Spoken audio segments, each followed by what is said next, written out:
Hello दोस्तों, नमस्कार, प्रणाम। Umakant Yadav sir GS classes में आपका हार्दिक स्वागत, अभिनंदन है। हम पिछली कक्षाओं की तरह फिर प्रीवियस ईयर में यूपी ट्रिपल एससी के एग्जामों में पूछे गए क्वेश्चनों को आज आपके सामने फिर लाए हैं इस क्लास में, क्योंकि किसी भी एग्जाम की जो अगली नींव पड़ती है, पिछले जो कार्यक्रम हुए हैं कहीं न कहीं उसमें से 70 से 80% अहम रोल प्रीवियस ईयर के क्वेश्चनों का होता है। तो हमको प्रीवियस ईयर के क्वेश्चन देखने से फायदे यही होंगे कि जो अधीनस्थ पिछले सालों में क्वेश्चन पूछा है वही क्वेश्चन कंपनी बार बार रिपीट करती है। हमने पिछली कक्षा में भी बताया कि कंपनी जो टीसीएस हो या ईसीई कंपनी या एनआरए हो, कोई भी हो, अगर टेस्ट करती है राष्ट्रीय जांच एजेंसी, सॉरी वही होगा, देखिएगा प्रीवियस ईयर में जो भी क्वेश्चन होते हैं वही अधिकतर संशोधन करके अगली परीक्षाओं में सम्मिलित कर लिए जाते हैं। कभी उत्तर का फेरबदल कर दिया जाता है, कभी क्वेश्चन का फेरबदल कर दिया जाता है। तो हमको प्रीवियस ईयर क्वेश्चन के देखने से फायदे ये होते हैं कि जब भी कोई कंपनी अगर परीक्षा करा रही है, ठीक, हमने बताया टीसीएस है, ईसीई है, कोई भी कंपनी अगर परीक्षा करा रही है और अगर परीक्षा करा रही है तो वह हमेशा प्रीवियस ईयर के प्रश्न को ही संशोधित करके आगे डालती है। नए प्रश्नों को जल्दी इसलिए नहीं लाना चाहती कि नए प्रश्न आएंगे तो नए ऑप्शन आएंगे तो उस पर विवाद भी खड़े हो सकते हैं अगर प्रश्न गलत हो गया, और जब विवाद खड़ा होगा तो भर्ती कोर्ट में जाएगी, और जब भर्ती कोर्ट में जाएगी तो मामला लंबे समय तक लंबित होगा। तो गवर्नमेंट जो अगला टेंडर निकालेगी, भर्ती अगली निकालेगी, उसका टेंडर कंपनी को देगी ही नहीं, जो कंपनी लेकर के लटकाई रहेगी दूसरी कंपनी को दे देगी। तो इसलिए कंपनियां भी चालाकी करती हैं कि जो प्रीवियस ईयर में क्वेश्चन पूछे गए हैं उसी में संशोधन करके कुछ कभी इसका कभी उसका उलटफेर करती रहती है। तो इसलिए प्रीवियस ईयर के क्वेश्चन को देखने का फायदा बहुत ही महत्वपूर्ण हो सकता है। अभी आपने पिछले समय में वन विभाग का, वन फॉरेस्ट गार्ड का पेपर देखा होगा, लेखपाल का पेपर देखा होगा। अधिकतर जो जीएस के क्वेश्चन पूछे जा रहे हैं, हिंदी के क्वेश्चन पूछे जा रहे हैं, प्रीवियस ईयर में जो अधीनस्थ ने पूछा है उसी को सीधे सीधे उतार दिए जा रहे हैं अधिकतर क्वेश्चन। तो इसमें हम देखेंगे आज सभी परीक्षाओं के लिए जो महत्वपूर्ण अधीनस्थ राज्य स्तरीय में, केंद्र स्तरीय में अधिकतर क्वेश्चन जो पूछे गए हैं उनको आज देखेंगे हम। तो पहला क्वेश्चन इसमें दिया गया है, काला पानी विवाद किससे संबंधित है? लिखते भी जाएंगे आप, काला पानी संबंधित विवाद किन दो देशों के बीच है? तो नोट करेंगे, भारत और नेपाल के बीच। नेपाल, भारत और नेपाल के बीच, ठीक। भारत की राजधानी दिल्ली, कौन? नई दिल्ली, ठीक। दिल्ली कब तक थी? तो पुरानी दिल्ली 1931 थी। 1931 से भारत की राजधानी दिल्ली। इसको जानने के लिए हमारे सबसे पहले जो पढ़ाया गया है सभी परीक्षाओं के लिए महत्वपूर्ण, उसमें भारत की राजधानियों को बताया गया, उसके लिए उस क्लास को ज्वाइन करें। और नेपाल की राजधानी काठमांडू। तो काला पानी का संबंधित विवाद भारत और नेपाल, ठीक। उत्तराखंड है, उत्तराखंड का मैप ये वाला देखेंगे होंगे, इस तरह से करके उत्तराखंड है, फिर यहाँ से होता है स्टार्ट धीरे से इधर नेपाल। अब यहीं पर काले पानी की झील है, उसी को लेकर के विवाद रहता है। भारत कहता है हमारा हिस्सा है, नेपाल कहता है हमारा हिस्सा है, इसी को लेकर के विवाद है और चाइना इसी में लगा दिया है झगड़ा, ठीक। तो इसको समझते रहिएगा। आगे की तरफ दूसरा क्वेश्चन हम देखेंगे।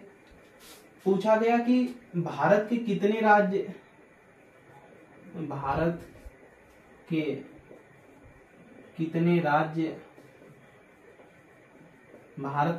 राज्य पड़ोसी देशों से सीमा साझा करते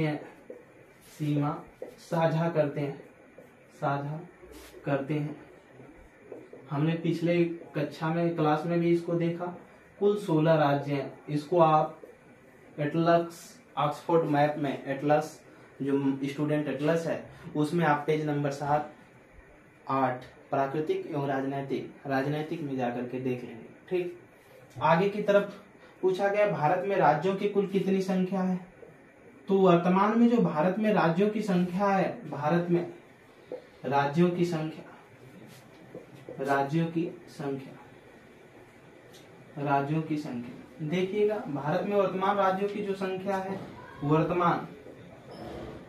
वर्तमान में 28 राज्य, ठीक, कितने 28 राज्य और प्लस कितने 8 यूटीएस, यूनियन टेरिटरीज, यानी केंद्र शासित प्रदेश। 28 राज्य हैं और 8 केंद्र शासित प्रदेश हैं। ध्यान दीजिएगा, पहले 2 जून 2014 को जब तेलंगाना बना था तो भारत में 29 राज्य प्लस 7 यूटीएस थे, 7 केंद्र शासित प्रदेश, ठीक। लेकिन अगस्त 2019 में जब जम्मू कश्मीर को 5 अगस्त 2019 को जम्मू कश्मीर को 2 भागों में बांट दिया गया, लद्दाख और जम्मू कश्मीर, जम्मू कश्मीर को जब 2 भागों में बांटा गया तो हो गए 28 राज्य। एक राज्य यहां से कम हो गया, जम्मू कश्मीर हट गया, अब उधर जाकर के 2 पार्टों में बन गया तो कितने हो गए 9 यूटीएस। इसमें जो 2 शामिल हुए, ठीक, यहाँ पर जो 2 प्लस हुए हैं, ये 2 में लिख लीजिएगा जम्मू कश्मीर और एक था लद्दाख, ठीक। लद्दाख की राजधानी लेह, जो सबसे पहले, इसके पहले जब बटा नहीं था तो सबसे बड़ा जनपद था पूरे भारत का, जनपद मतलब जिला, ठीक। और जम्मू कश्मीर की राजधानी 2 है, ठंडी में जम्मू रहती है और गर्मी में श्रीनगर की स्थापना अशोक ने किया था, इतिहास में हमने पढ़ा भी जल्द, ठीक।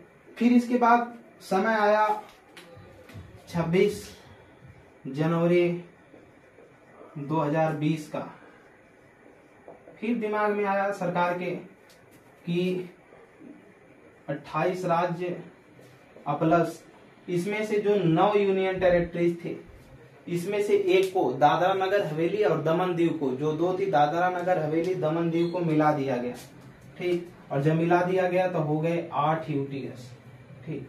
इसमें लिखेंगे दादरा नगर हवेली प्लस दमन दीव, ठीक। और उसकी राजधानी भी कहाँ रखने के लिए कही गई है, दमन। दादरा नगर हवेली दमन दीव को मिला दिया गया 26 जनवरी। तब से लेकर के वर्तमान में 28 राज्य, 8 केंद्र शासित प्रदेश हैं, इसको याद रखिएगा। आगे की तरफ देखेंगे हम, इसको मिटाने के बाद ये सब प्रीवियस ईयर में क्वेश्चन उपरोक्त पूछे गए और आगामी भी पूछे जाने की संभावना है यूपी SSSC के अंतर्गत, तो इसलिए आप इसको रिपीट करते हुए चलेंगे, ये आपका परम कर्तव्य है, ठीक। आगे की तरफ देखेंगे, अगले क्वेश्चन के बारे में पूछा गया मैग्नी नाट रेखा, ठीक, मैग्नी नाट रेखा किन देशों के बीच में है, किन देशों के बीच है, ठीक, किन देशों के बीच है मैग्नी नाट रेखा।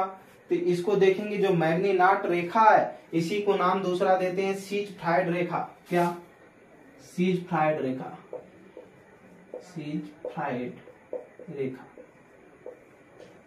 ठीक। ये जर्मनी और फ्रांस के बीच है,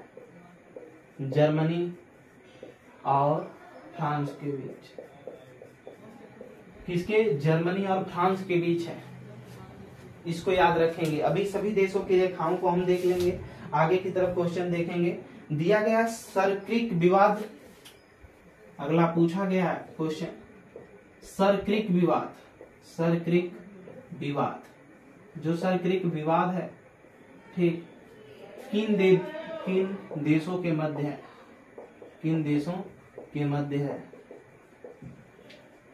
और इसको फालतू मत समझिए, सब इंपॉर्टेंट क्वेश्चन है। सरक्रिक विवाद किन 2 देशों के मध्य है, तो ये है भारत और पाकिस्तान के बीच। सर्करिक रेखा भारत और पाकिस्तान के बीच। अगला क्वेश्चन जो पूछा गया है, पूछा जा रहा है भारत एवं बांग्लादेश के बीच की सीमा रेखा को क्या कहा जाता है। बहुत इंपॉर्टेंट क्वेश्चन एसएससी पूछा गया है। भारत और बांग्लादेश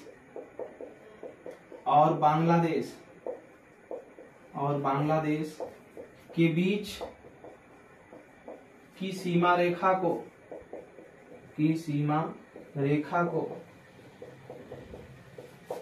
क्या कहा जाता है, क्या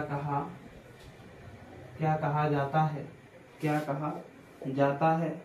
तो इसको देखेंगे शून्य रेखा, क्या शून्य, 0 डिग्री लाइन है, 0 डिग्री लाइन, ठीक, 0 डिग्री रेखा है, ठीक। आगे अगला क्वेश्चन जो पूछा गया है, पाक अधिकृत कश्मीर की राजधानी कहाँ है।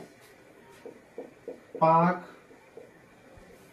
अधिकृत, ये सब एसएससी जीडी के क्वेश्चन। पाक अधिकृत कश्मीर की पीओके, यहां लिख लेंगे पीओके, ठीक, पाक ऑक्यूपाइड कश्मीर, पीओके कश्मीर की राजधानी। तो नोट करेंगे मुजफ्फराबाद, पाकिस्तान में पड़ती है मुजफ्फराबाद, ठीक। आगे की तरफ हम इसको मिटा करके आगे देखेंगे। पूछा गया है कि भारत की सबसे बड़ी अंतरराष्ट्रीय सीमा कौन सा देश साझा करता है। अंतरराष्ट्रीय सीमा यानी कौन सा ऐसा देश है जो सबसे लंबी सीमा वाला है और वो भारत से सटा हुआ है, तो वो कौन सा है देखेंगे मैप में। तो एटलस मैप में देख रहे होंगे कि कौन सा देश है, बांग्लादेश है, सबसे ज्यादा लगा हुआ हमारे भारत की सीमा से। कौन सा देश, बांग्लादेश, ठीक। बांग्लादेश ऐसा एक देश है जो जिसकी अंतरराष्ट्रीय सीमा हमारे देश के साथ बहुत ज्यादा लगी हुई है, लंबी सीमा लगी है, ठीक।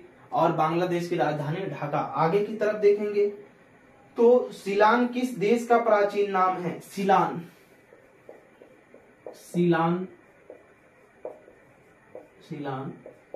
किस देश का प्राचीन नाम है, किस देश का प्राचीन नाम है। तो नोट करेंगे श्रीलंका, ठीक, श्रीलंका। और श्रीलंका की राजधानी जयवर्धनपुरा एक है और एक कोलंबो है, इसमें से एक व्यापारिक है। श्रीलंका को ही और नाम, अन्य नाम सिंघल द्वीप भी कहा जाता है। क्या, सिंघल द्वीप, ठीक, सिंघल द्वीप।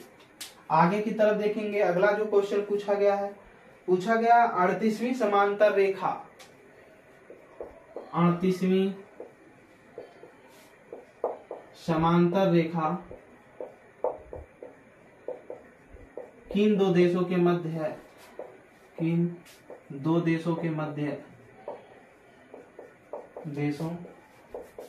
है,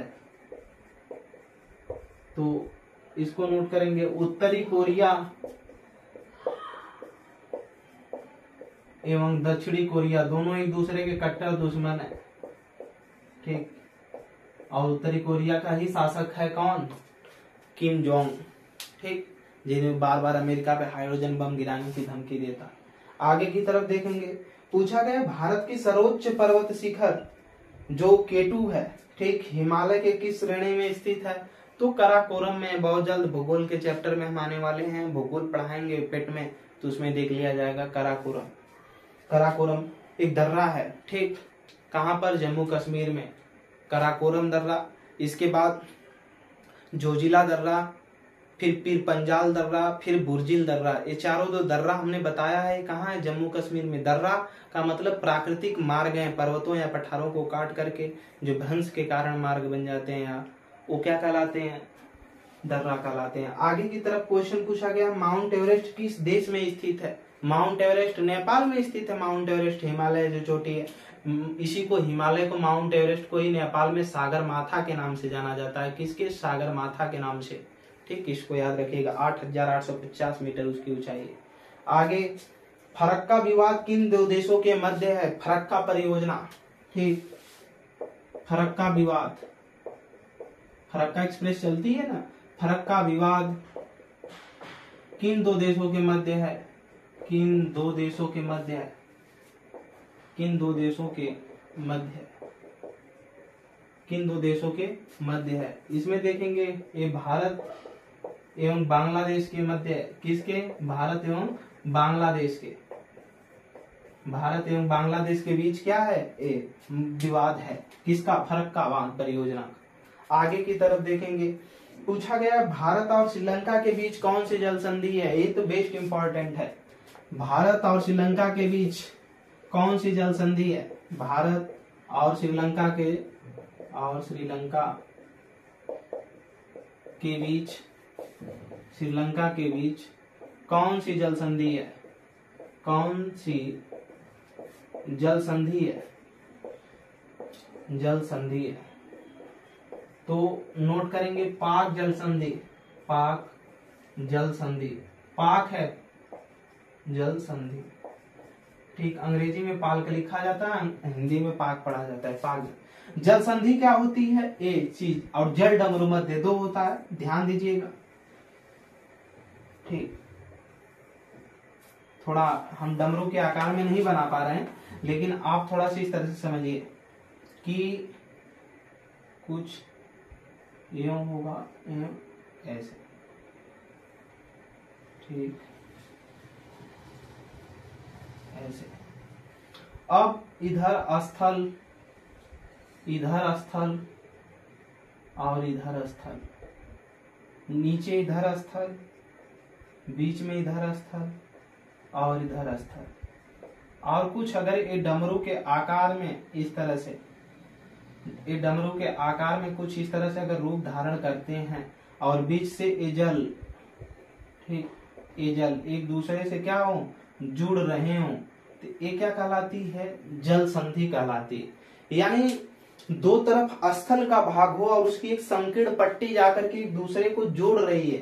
ठीक, एक तरफ स्थल, एक तरफ दोनों तरफ स्थल, बीच की एक संकीर्ण पट्टी उधर के जल को इधर के जल को जोड़ रही है, जैसे बेरिंग जल संधि है। ठीक, पाक जल संधि है। ठीक, इस जल संधियां का मतलब है जल का कोई संकीर्ण पट्टी एक तरफ से दूसरी तरफ के वाले जल के पार्ट को जोड़ दे और दोनों तरफ उसके स्थल हो, तो ये जल संधि कहलाती है। स्थल डमरू मध्य में क्या होता है? इसी का ठीक विपरीत होता है। ठीक, स्थल डमरू में ठीक इसी का विपरीत होता है। इसको छोटे में समझेंगे, ठीक इसी का विपरीत होता है। ठीक, देखिएगा इधर जल, अब सब और स्थल की जगह पे जल हो जाएगा। ठीक, जल जल जल। अब ये स्थल, स्थल स्थल। अब जब स्थल वाला छोटा सा पतला भाग जाकर के कहीं दूसरे स्थल वाले भाग से मिला होगा और उसके दोनों तरफ जल भरे होंगे, तो उसको बोलते हैं स्थल डमरू मध्य। स्थल डमरू मध्य, डमरू का आकार ले लेते हैं इसलिए इसको स्थल डमरू मध्य बोलते हैं। और ये जल वाला भी डमरू का आकार ले लेता है तो इसको जल संधि बोलते हैं। जल डमरू मध्य और स्थल डमरू मध्य। ठीक, तो पूछा गया था भारत और पाकिस्तान के बीच कौन सी जल संधि है? तो पाक जल संधि है। एक तरफ पाक का स्थल भाग, श्रीलंका का स्थल भाग, एक तरफ श्रीलंका का स्थल भाग और दूसरी तरफ भारत का स्थल भाग, और बीच से जल की पट्टी जोड़ती है, उसको हम बोलते हैं पाक जल संधि। अगला क्वेश्चन, किस राज्य की सीमा बांग्लादेश से नहीं लगती है? तो ऑप्शन दिए गए हैं इसमें, अरुणाचल प्रदेश, पश्चिम बंगाल, मेघालय, असम। तो अरुणाचल प्रदेश की सीमा लगती नहीं। अरुणाचल प्रदेश तो सर्वाधिक ऊपर है। अरुणाचल प्रदेश में ही सबसे पहले अरुणाचल प्रदेश के दिबांग घाटी में सूर्योदय होता है। पूरी दुनिया में सबसे पहले अरुणाचल प्रदेश की, भारत में अगर देखा जाएगा, इस बात को नोट करिएगा, भारत में सबसे पहले सूर्योदय अरुणाचल प्रदेश के दिबांग घाटी में होता है। और उस तरह से देखा जाए पूरी दुनिया में तो सूर्योदय सबसे पहले जो होता है नॉर्वे में होता है। ठीक, जापान में। ठीक, इसीलिए जापान को उगता हुआ सूरज का देश कहा जाता है। फिर अगर भारत में देखा जाए तो सूर्यास्त यानी सूर्य डूबता कहाँ सबसे पहले है? तो कच्छ केरल में, गुजरात में पड़ता है। इधर वाला जो गुजरात का पश्चिमी हिस्सा है वहीं पर कच्छ का रण बना हुआ है। ठीक, कच्छ के रण में गुजरात में सबसे पहले। ठीक, यहाँ पर जैसे मैप है तो ऊपर से ऐसे आकर के गुजरात ऐसे बना होगा। ठीक, तो यहीं पर कच्छ का रण बना हुआ है, कच्छ का रण है जहां पर जंगली गधा पाए जाते हैं। क्या जंगली गधे पाए जाते हैं? तो इसी कच्छ किरण में डूबता है सूरज सबसे पहले भारत में, और पूरी दुनिया में सबसे पहले सूरज जो डूबता है वो ब्रिटेन में डूबता है। इसीलिए कहा गया है डूबते हुए सूरज का देश कौन? ब्रिटेन। आगे की तरफ क्वेश्चन पूछा गया, मांडले जेल कहाँ स्थित है? कहाँ? मांडले जेल पूछा गया, मांडले यही है ना? हाँ, मांडले जेल पूछा गया कहाँ स्थित है, तो इसको नोट करेंगे, बहुत इंपॉर्टेंट क्वेश्चन है। मांडले जेल एसएससी ने देखा है इसको, मांडले पूछा है, मांडले जेल कहाँ स्थित है? कहाँ स्थित है मांडले जेल? तो ये स्थित है म्यांमार में, म्यांमार। और जो म्यांमार है भारत से अलग कब हुआ, इसको नोट करेंगे। म्यांमार भारत से कब अलग हुआ था? 1937 में। किस अधिनियम के तहत? भारत शासन अधिनियम 1935 के तहत ये अलग हो गया। इसको देखने के लिए हमारे संविधान के पोर्शन में भारत शासन अधिनियम पोर्शन देखें, यानी भारत शासन अधिनियम 1935 की क्लास को देखें, और ज्यादा से ज्यादा हमारे चैनल को सब्सक्राइब, लाइक, शेयर करते रहें। आगे की तरफ देखा जाएगा तो पूछा गया है, रेड क्लिफ रेखा किन दो देशों के मध्य खींची गई है? ठीक, यही सारे क्वेश्चन ऐसे घुमा फिरा करके पूछ लिए जाते हैं जिसपे बच्चों की जल्दी नजर नहीं आती है। ठीक, देखा जाएगा आगे तो पूछा गया है रेड क्लिफ रेखा। ठीक, रेड क्लिफ रेखा किन दो देशों के बीच खींची गई है? Radcliffe, Radcliffe, cliff रेखा, रेड क्लिफ रेखा किसके किन दो देशों के बीच है? तो भारत और पाकिस्तान, भारत और पाकिस्तान के बीच रेड क्लिफ रेखा खींची गई है। फिर डूरंड रेखा किन देशों के बीच खींची गई है? डूरंड, डूरंड रेखा। ठीक, तो ये भारत, अफगानिस्तान और पाकिस्तान, अफगानिस्तान और पाकिस्तान, अफगानिस्तान और पाकिस्तान के बीच कौन डूरंड रेखा खींची गई है? ये भी पूछा गया। ठीक, हो गया। फिर सियाचिन विवाद पूछ रहा है किन दो देशों के बीच है? सियाचिन ग्लेशियर। ठीक, सियाचिन ग्लेशियर विवाद, सियाचिन विवाद पूछा गया। सियाचिन विवाद किन दो देशों के बीच है? किन दो देशों के बीच है? किन दो देशों के बीच है? के बीच है। देखेंगे किन दो देशों के बीच है, तो ये भारत और पाकिस्तान के बीच है, भारत और पाकिस्तान। भारत कहता है हमारा हिस्सा है, पाकिस्तान कहता है हमारा हिस्सा है। ये वाला हिस्सा ये है ना, यहीं पर सियाचिन ग्लेशियर ऊपर स्थित है। ठीक, जहां से श्योक नदी निकलती है, सियाचिन ग्लेशियर, नुब्रा और श्योक नदी। आगे की तरफ देखेंगे, अगला क्वेश्चन पूछा गया भारत म्यांमार से अलग कब हुआ? हमने पहले ही बता दिया, 1937 में अलग हुआ। फिर अगला क्वेश्चन पूछा गया चीन के साथ किस राज्य की सीमा स्पर्श नहीं करते? तो इसमें ऑप्शन दिया गया है हिमाचल प्रदेश, ये तो लगता है ना चाइना से, हिमाचल प्रदेश जो सेब के लिए चाइना से लगा हुआ है क्योंकि एलएसी के हिस्से के पास में आता है, लाइन एक्चुअल ऑफ कंट्रोल। फिर पूछा दिया गया ऑप्शन में उत्तराखंड, ये भी लगता है चाइना से। फिर ऑप्शन में दिया गया है सिक्किम, ये भी लगता है। अरुणाचल प्रदेश, अरुणाचल प्रदेश ये चाइना की सीमा के साथ साझा नहीं करता है। ठीक, आगे की तरफ पूछा गया हिंडनबर्ग रेखा किन दो देशों के बीच है? तो हिंडनबर्ग रेखा, हिंडनबर्ग रेखा, हिंडनबर्ग रेखा, हिंडनबर्ग रेखा ये जर्मनी और पोलैंड के बीच है। किसके? जर्मनी और पोलैंड के बीच, पोलैंड, जर्मनी और पोलैंड के बीच। ये हिंडनबर्ग रेखा जर्मनी और पोलैंड के बीच स्थित है। ठीक, जर्मनी की राजधानी बर्लिन, पोलैंड की राजधानी वारसा। आगे की तरफ देखेंगे जो क्वेश्चन पूछा गया है, भारत किस राज्य के साथ पाकिस्तान सबसे लंबी सीमा बनाता है? तो राजस्थान, इसको लिखेंगे भारत का राजस्थान राज्य, राजस्थान यही आंसर होगा, राजस्थान राज्य पाकिस्तान से सबसे लंबी सीमा सबसे लंबी सीमा साझा करता है, सीमा साझा करता है, साझा करता है, सीमा साझा करता है। ठीक, जो भारत का राजस्थान राज्य यही पाकिस्तान से सबसे लंबी सीमा साझा करता है। अगला क्वेश्चन देखेंगे कि पूछा गया है कि भारत का कौन सा राज्य बांग्लादेश से घिरा हुआ है, तीन तरफ से बांग्लादेश से, तो त्रिपुरा। याद रखेंगे बांग्लादेश से तीन ओर से घिरा हुआ राज्य त्रिपुरा, और त्रिपुरा की राजधानी अगरतला। ठीक ठीक पूछा गया अराका नोमा, अरायनकोमा, इसको लिखेंगे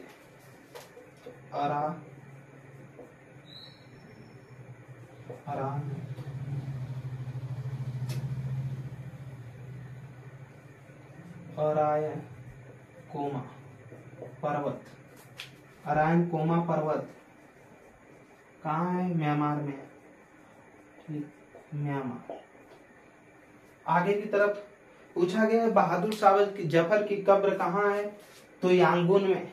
बहादुर शाह जफर की कब्र, बहादुर शाह 1857 की क्रांति से जुड़ा था। बहादुर शाह मुगल काल का, उत्तरवर्ती मुगल काल का राजा। बहादुर शाह जफर की कब्र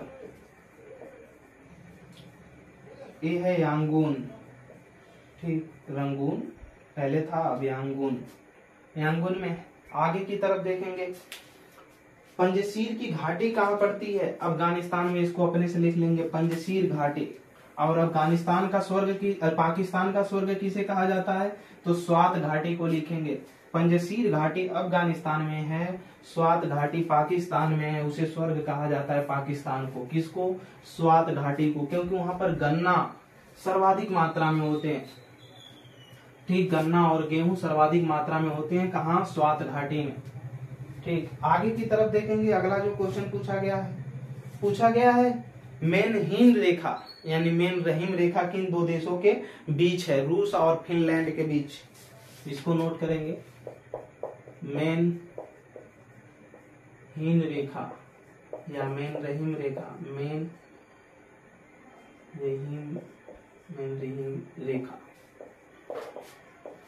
ये है मेन रहीम रेखा, ये है रूस और फ्रांस के बीच, रूस और फ्रांस के बीच। नोट कर लेंगे। अगला क्वेश्चन पूछा गया, सॉरी, रूस और फिनलैंड के बीच, सॉरी, फिनलैंड। और फिनलैंड एक ऐसा देश है जो ह्यूमन डेवलपमेंट इंडेक्स होता है, मानव विकास सूचकांक, उसमें खुशहाली के क्षेत्र में हमेशा पहले स्थान पर आता है फिनलैंड। फिनलैंड के लोग हमेशा खुश रहते हैं, हमेशा पहले नंबर पर आता है खुशहाली में। और आगे की तरफ देखेंगे हम, जो पूछा गया भारत की सबसे छोटी अंतरराष्ट्रीय सीमा किस देश के साथ लगती है? तो अफगानिस्तान। ठीक, और जो उपरोक्त में जिला देखेंगे तो उसका लद्दाख आएगा। आगे देखेंगे मैत्री एक्सप्रेस किन दो देशों के बीच चलती है? तो ये दो देशों के बीच, ढाका एवं कोलकाता, मतलब बांग्लादेश और भारत के बीच मैत्री एक्सप्रेस चलाई जाती है। आगे की तरफ देखेंगे चीन के साथ भारत की किस केंद्र शासित सीमा लगती है? लद्दाख की। ठीक, अब लद्दाख बढ़ गया ना, जम्मू कश्मीर और लद्दाख, तो लद्दाख की इसमें लगती है, जम्मू कश्मीर में ऑप्शन में है, लेकिन लद्दाख की लगती है चाइना के साथ। आगे देखेंगे पूछा गया 1984 में भारतीय सेना ने मेघदूत ऑपरेशन कहाँ स्टार्ट किया था? याद रखिएगा, अभी हमने बताया सियाचिन ग्लेशियर। सियाचिन ग्लेशियर पे दो देश अपना कब्जा जमाते हैं, भारत और पाकिस्तान। तो 1984 में जब पाकिस्तान के कबीलाइयों ने उस पर आक्रमण करके उसको कब्जा कर रहे थे पाकिस्तान के लोग, तो भारत ने उस पर, भारत की सेना के द्वारा वहां पर ऑपरेशन मेघदूतम चलाया गया। क्या? ऑपरेशन मेघदूतम चलाया गया और उसको सियाचिन ग्लेशियर को मुक्त करा लिया गया। ठीक, आगे की तरफ देखेंगे पूछा गया म्यांमार के साथ भारत के किस राज्य की सीमा स्पर्श नहीं करती है? जो म्यांमार है, म्यांमार बर्मा, वो भारत के कौन से ऐसे राज्य है जिसकी सीमा नहीं लगती है? ऑप्शन में दिया गया है। पूछा गया मणिपुर, तो मणिपुर की तो सीमा स्पर्श करती है। अरुणाचल प्रदेश, वो भी। आगे की तरफ देखेंगे नागालैंड, वो भी। असम नहीं करता, असम बीच में घिरा हुआ है सबसे। आगे देखेंगे पूछा गया तीस्ता नदी जल विवाद। तीस्ता नदी जो जल विवाद है ये भारत और बांग्लादेश के बीच है, इसको लिखेंगे तीस्ता नदी जल विवाद। तीस्ता नदी जल विवाद, जल विवाद। तीस्ता नदी जल विवाद जो है ये भारत और बांग्लादेश के बीच है, भारत एवं बांग्लादेश। और अभी हम लोगों ने पढ़ा भारत और बांग्लादेश के बीच, ढाका से कोलकाता के बीच बांग्लादेश, ठीक, ढाका से कोलकाता के बीच क्या चलाया गया था, मैत्री एक्सप्रेस चलाई गई थी, मैत्री एक्सप्रेस नामक एक ट्रेन चलाई गई थी। और भारत और पाकिस्तान के बीच कौन सी ट्रेन चलाई गई थी, समझौता एक्सप्रेस चलाई गई थी। कौन सी, समझौता एक्सप्रेस। और लाहौर और दिल्ली के बीच जो चलाई गई थी, यानी भारत और पाकिस्तान के बीच एक बस चलाई गई थी, लाहौर सरद लाहौरी, जो बस स्टार्ट की गई थी अटल बिहारी वाजपेयी के साथ स्टार्ट की गई थी शासनकाल में 2000 में, ठीक, कहीं कहीं 1999 देता तो सन 2000 में ही स्टार्ट की गई थी। 1999 से 2000 के बीच में अटल बिहारी वाजपेयी ने, और उसी बस में पहली बार वो बैठ करके पाकिस्तान गए। तो जब पाकिस्तान गए तो एक महिला पत्रकार ने उनसे कहा कि मैं आपसे, आप कुंवारे हैं? तो उन्होंने कहा मैं कुंवारा नहीं हूँ, मैं अविवाहित हूँ। तो उन्होंने कहा कि मैं आपसे शादी करना चाहती हूँ पर मुंह दिखाई में जम्मू कश्मीर को चाहती हूँ। तो अटल बिहारी वाजपेयी ने जवाब दिया था कि मैं आपसे शादी करना चाहता हूँ पर दहेज में पूरे पाकिस्तान को चाहता हूँ। महिला पत्रकार चुप हो गए, उनके पास कोई जवाब ही नहीं। तो याद रखिएगा 1999 से सन 2000 के बीच के समय, कहीं कहीं 1999 दिखता है, कहीं कहीं 2000 लिखता है, लेकिन कभी कहीं सही जो माना जाता है वो सन 2000 मानते हैं लोग। तो अटल बिहारी वाजपेयी की ही सरकार में सबसे पहले दिल्ली और लाहौर के बीच बस सेवा स्टार्ट की गई थी, ठीक, जिसमें अटल जी खुद बैठ करके पाकिस्तान गए हुए थे। आगे की तरफ अगला क्वेश्चन देखा जाएगा, समझौता एक्सप्रेस। देखिए क्वेश्चन पूछ ही दिया समझौता एक्सप्रेस, तो भारत और पाकिस्तान के बीच समझौता एक्सप्रेस ट्रेन चलाई गई थी, भारत बांग्लादेश के बीच मैत्री एक्सप्रेस ट्रेन चलाई गई थी। आगे बांग्लादेश का कौन सा भारतीय सबसे, पूछा गया है इसमें जूट उत्पादन के लिए भारत का कौन सा अग्रणी राज्य स्थान रखता है, तो पश्चिम बंगाल। आगे की तरफ भारत में कुल कितने केंद्र शासित प्रदेश हैं इस समय वर्तमान में, तो 8 हैं। फिर इसके बाद मैकमोहन किन 2 देशों के बीच की रेखा है, तो भारत और चीन, इसको लिख लेंगे मैकमोहन रेखा। क्या, मैकमोहन रेखा, मैकमोहन रेखा, मैकमोहन रेखा, मैकमोहन रेखा किसके बीच है, ये चीन और भारत के बीच, चीन और भारत, चीन और भारत। ये थोड़ा सा जो भारत के पड़ोसी देश हैं उनकी एक बार और रिपीट कर लेते हैं। मैकमोहन रेखा चीन और भारत के बीच, रेड क्लिफ रेखा भारत और पाकिस्तान के बीच, रेड क्लिफ रेखा भारत और पाकिस्तान के बीच, डूरंड रेखा, डूरंड रेखा किन दो देशों के बीच में है जी, तो वो है पाकिस्तान और अफगानिस्तान के बीच में। फिर 0 डिग्री जो देशांतर रेखा है वो किसके बीच में है, तो उसको देखेंगे बांग्लादेश और भारत के बीच में, ठीक। तो हम लोगों ने इतने कुछ महत्वपूर्ण क्वेश्चनों को देखे, आगे भी देखते रहेंगे। जो पेट के लिए अधीनस्थ से हमने छांट करके इसको निकाला है, और ये इंपॉर्टेंट क्वेश्चन जो प्रीवियस ईयर में कहीं न कहीं एग्जामों में पूछे गए, ये रिपीट होते रहेंगे। पेट की जो क्लासेस उसमें और डाला जा रहा है कंटेंट, तो उसको मेहनत से पढ़ते रहें। और पेट के अधिक कंटेंट के लिए हमारे batch Umakant Yadav sir GS classes play store से एप्लीकेशन डाउनलोड करें, जहां बैच को परचेज करेंगे क्लास मिल जाएंगे, ठीक, नोट्स भी प्राप्त होगा। तो मेहनत से पढ़ें और प्रैक्टिस करते रहें। किसी भी तरीके की दिक्कत या परेशानी होने पर हमको आप कमेंट बॉक्स में बता सकते हैं, ठीक। आज के लिए इतना ही। हमारे साथ जुड़ने के लिए बहुत बहुत धन्यवाद। प्रणाम।